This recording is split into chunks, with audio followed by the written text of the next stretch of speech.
రాను బొంబాయికి రాను పాట ఎందుకు వేస్తున్నారు అసలు?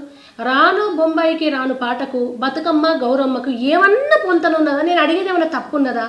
ఇది హైరేజ్ అపార్ట్మెంట్లలో సరే బతుకమ్మ మిగతా చోట్ల బతుకమ్మ కోలాటం వచ్చింది. బతుకమ్మ ఎందుకు 2 చేతులు చప్పట్లతో కొడితే ఇది ఒక హైందవ సాంప్రదాయంలో యోగాలో మెడిసినల్గా కూడా దీంతో యూజ్ ఉంటుంది. ఇందులో ఉన్న నరాలన్నీ యాక్టివ్ అయితే ఇట్లా ఆరోగ్యపరంగా మంచిది. భక్తి చుట్టూ ప్రదక్షిణలాగా తిరగాలనేది దాని కాన్సెప్ట్.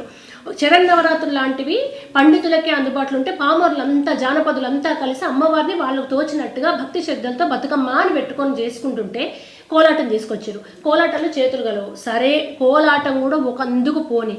దాండియా నార్త్ కల్చరు వాళ్ళు తీసుకొచ్చి సౌత్ కల్చర్లో మిక్స్ చేస్తుంటే బతుకమ్మలో కూడా దాండియా ఎందుకు ఆడుతున్నారు?